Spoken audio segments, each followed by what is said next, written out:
something to believe in when I'm feeling weak, yeah. Yesu Kristo anati akuwa inuyo ndiamini mwapase chakudi, inuyo ndiamini mukali yako, inuyo ndiamini mupeleke yako.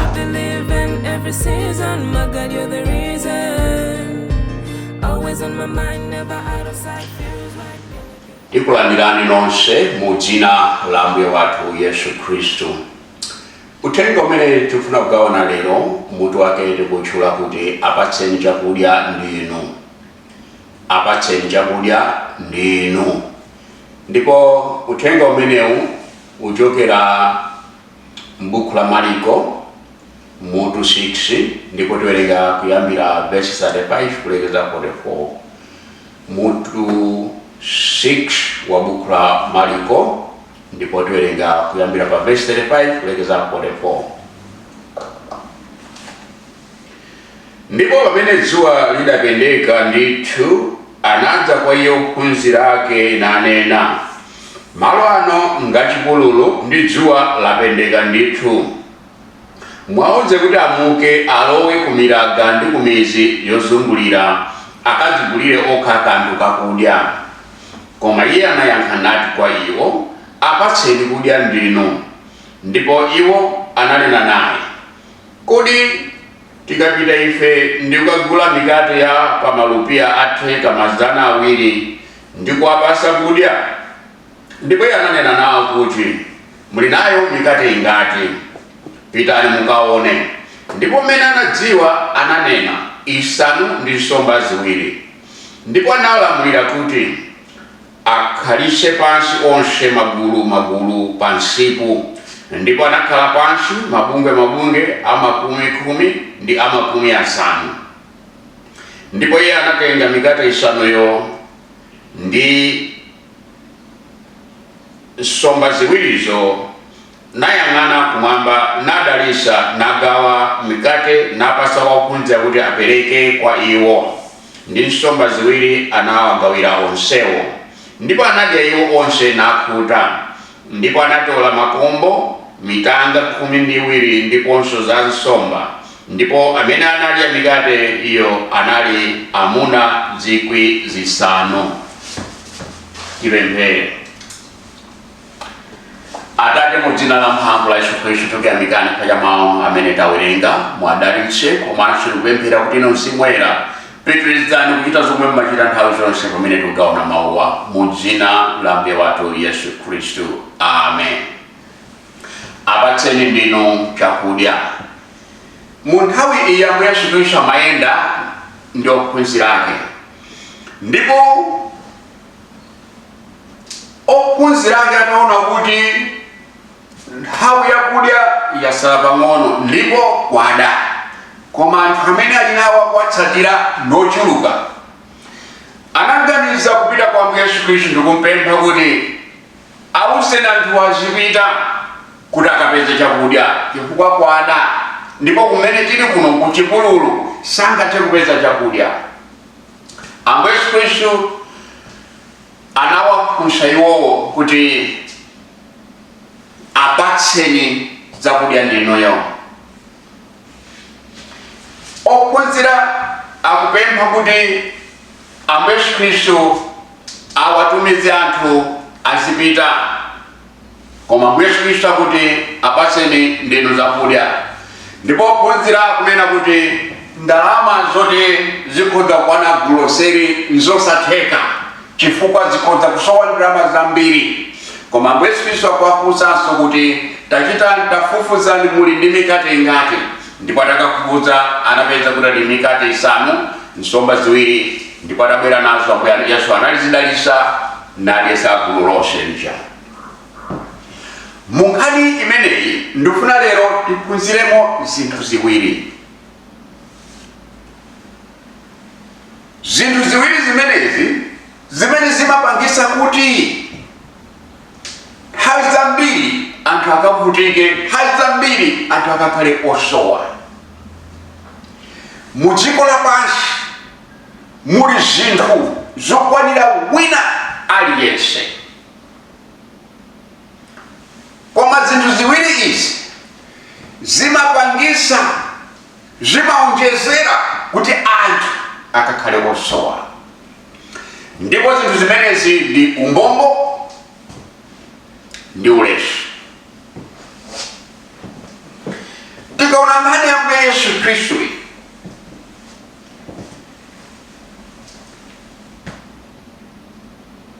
amene anali ndi buledi, amene anatenga buledi, amene anali ndi chakudya. Tikawerenga mabaibo ena timamva ndi mnyamata mmodzi amene anali ndi mikate imene isanu. Nkutheka mikate isanu imeneyi inali ya iye monga kamba wake amene anadzikonzera kuti ulendo ndikupitaku ndikadye. Koma Ambuye Yesu Khristu akusandutsa chakudya cha munthu mmodzi kukhala chakudya cha anthu ambirimbiri. Umbombo ndi kuzikundikira zinthu zochuluka posaganizira ena. Pali anthu ena amafuna zabwino zochuluka zizimukundikira iwo, koma ena ngakhale akuvutika siziwakhuza. Umbombo umapangisa munthu kusawerenga za ena, kusamva chisoni, komanso umapangisa ena kuvutika chifukwa munthu akakhala ndi umbombo safuna kugawana ndi ena, ndipo samva kudandaula kwa ena, saona kuvutika kwa ena. Ndipo munthu wa umbombo akamazikundikira zinthu zija akamapeza zochuluka ndi umbombo uja umakulira.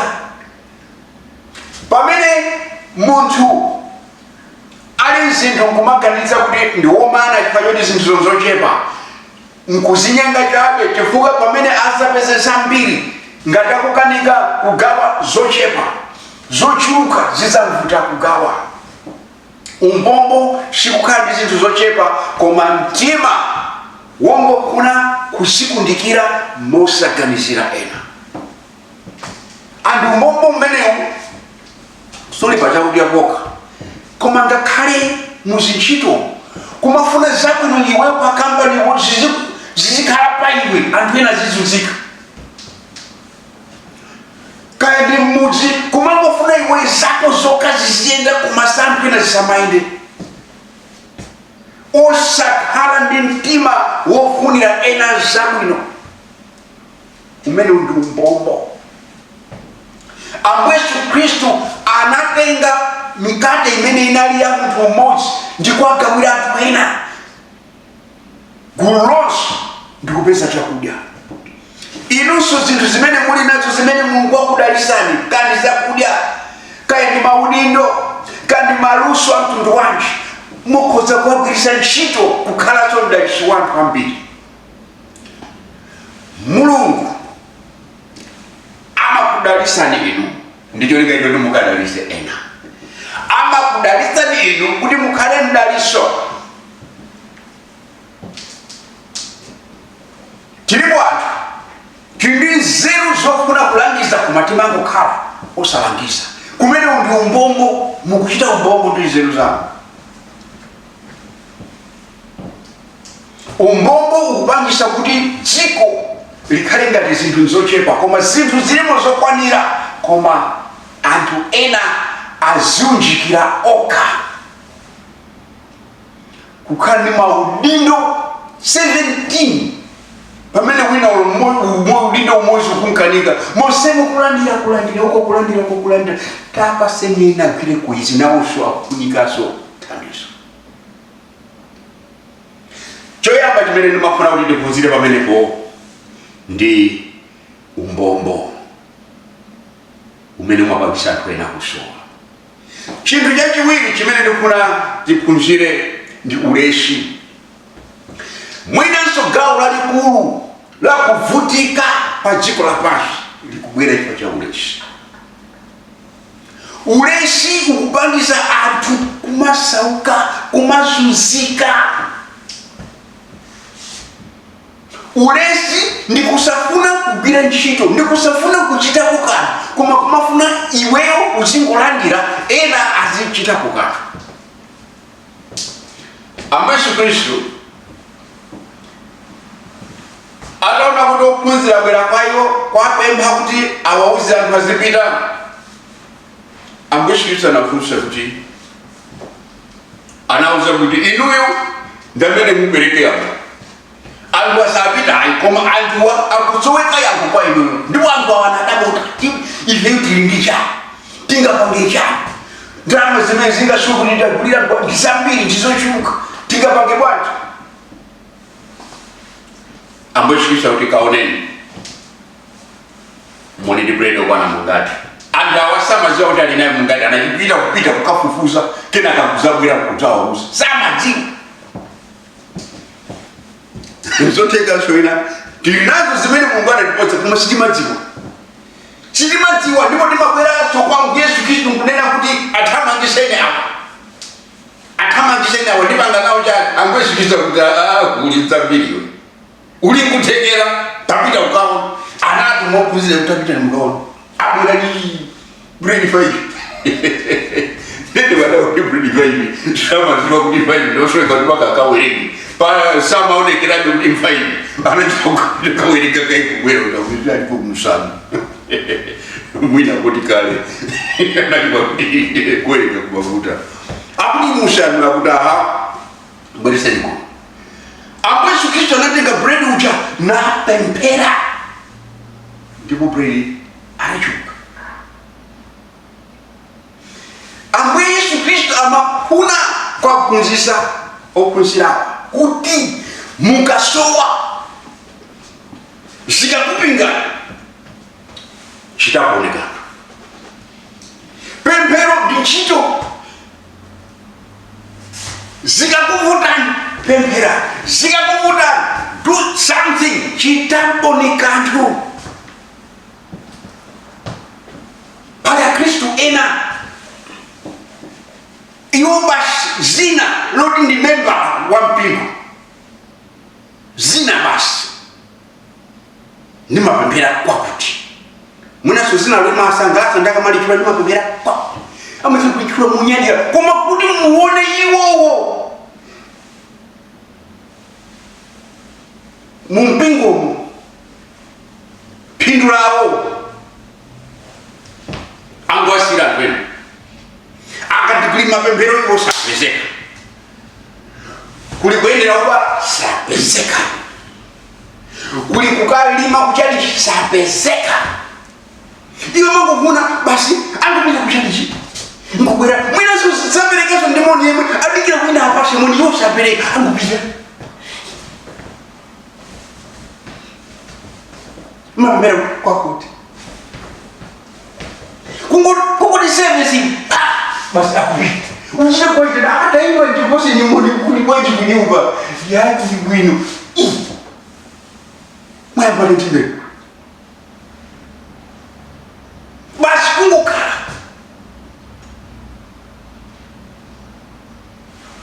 Akristu otero aja akawapisa neba mwana wadwana pachani mumapemphera zazikulu zimachitika mwana wachitipati mwina mupempherere mbwere naira Mulungu abusa akamuone matenda adikire la Mulungu mwana wadwala olema adikira nechiwiri lachitatu lachinayi mpaka akakumanira abusa. Inuyo ulesi umene ndi ulesi chifukwa chimapangisa ulesi ndoti Baibulo anawerenga kale mwina ku Sunday school anawerenga kale ayibwala ndiye kuza kuti olota apa nami kuti mbwera ndipempherere mawake ndichula chindiziruma pemphero tudeuzinauka mapemphera wina womvesera chamatokatotira andathandizira apaona kuthandidwa kwaidaba kwakuta ulesi kusawerenga Bible kusapemphera ndiye mawu makhamulibe kuti akamabweresera mavuto chomwe chita kumva kulemera kuti ichi kubafawa kana kungopeza kuti mawu kuti uchitenge chimwemwe kuti wo amwe mwebwezera ntchito amwe mwandibwezera ntchito lero ntchito ilipo kupempherera wandachira ndikuti abwereso mawa ndisapemphera chilachilikizo ukoma kupemphera kuwapemphera wachira ndithu mwana koma abwereso mawa sandifanira kupemphera chilikizo asamanseweresi asasewereseso uyipayo kumva kukoma kuita kwaona ndibwera sokoni kumwe mungasukani tuba nose ndisapemphera noti sokoni usani mwana ikhaya chomune tsabwera sokoni kuita kumwe kuti apapa ni ntchito yake munthu wapedza chochita wapedza ntchito koma ulesi uli madera osiyanasiyana ulesi anthu ena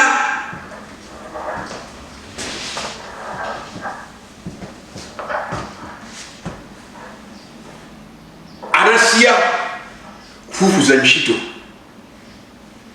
akuti chiwatu ambiri akumakanidwa ntchito anthu ena anasiya kulima akuti chiwatu zakupindula nawo ndiye kukhala chilichonse anapeza koma negative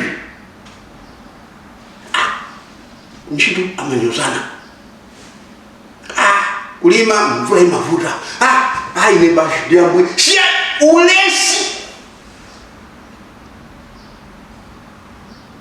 ulesi ndikutulakena akaona kuti apapa zavuta amakuti basi ndambisa ministry cholinga chopereka ndikuti chimene kugula mtumba choperekera kupereka kofunika inde kwa mananga titikuyamba utumifanya chopereka hayi taponya ulesi umene ulesi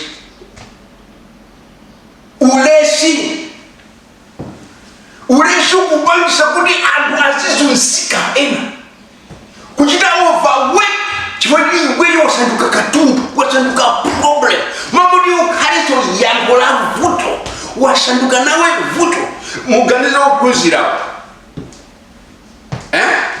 ophunzirawo akanakuganiza kuti ife timayenda ndi Ambuye Yesu anthu awo angakhala chiluka akuluakulu Mungu wathu wakuta tintipemphere tini yakulipeseka mwina nkuteka zonse zimene zinachitika Ambuye Kristu anapemphera mwina zikanachitika koma nawso anasanduka vuto Ambuye Kristu kulimbana nawso kuti muliti bread mukati mutali basi mukhalani apa tiyeni nonse khalani apa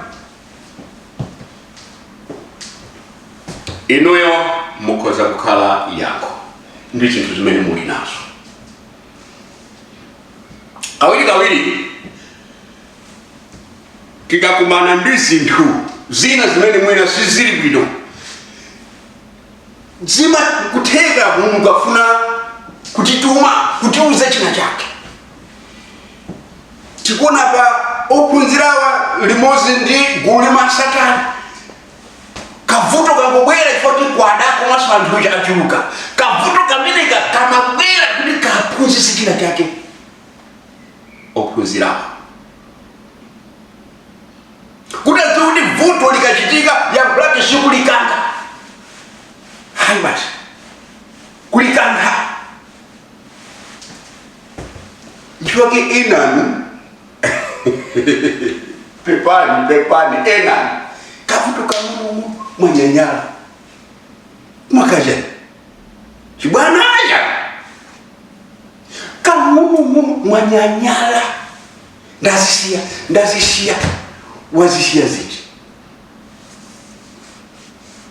ulesi chifukwa vuto likabwera Ambuye Kristu anaanza kufunza kuti okay chakula ndijani anthu atuluka pembera anthu awachimwaweza iyayi aya ndakopa inunso pamene muli pa mpingo ndipo zinthu sizikuyenda bwino Ambuye alola kuti niyo musiwe kuti zinthu sizikuyenda bwino chokuti muchite kukana kuti ziyende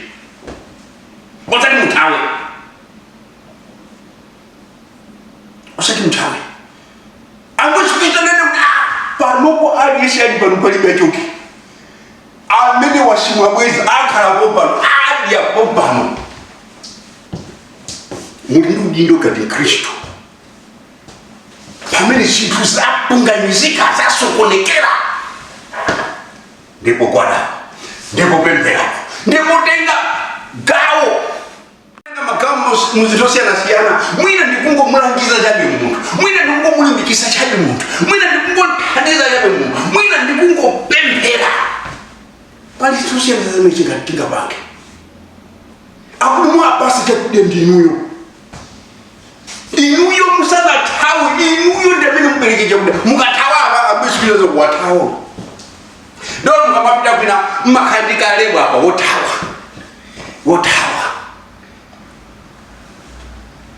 Adumuna tanga kuziweni kumabisha wothawa nyando. Apa toti pamene moto bakangoti moto muthawa zwati macheto. Makamuli baona wa matsikale. Ndibano wina kangoti hey. Ulesi umeno ulesi. Umeno ndulesi. Akakukira nakakukirani pamene maya mpakati Paulo kuti zinthu izi zakonzekeredwa kuti ife tikadusemo chifukwa sizachirendo popeza Yesu Khristu anadziwirana kuti tikadusa muzimene Paulo amalankhula zimene zali kundende. Akonga Khristu musadandaule musamalire koma muzisangalala kuti tili kundende chifukwa zinthu zidakonzekeredwa kuti idusemo. Iniyo ngati muli Khristu wenweni mukwenda kuyenda mukhwima, mukwenda kubusa mikwingwirima. Ndipo mikwingwirima ikamabwera imene yune prayer item. Ndiri siya zopemphera. Ina masuwa zopemphera. Masuwa zopemphera zimenezo. Mukaona kuchati chena akukandana.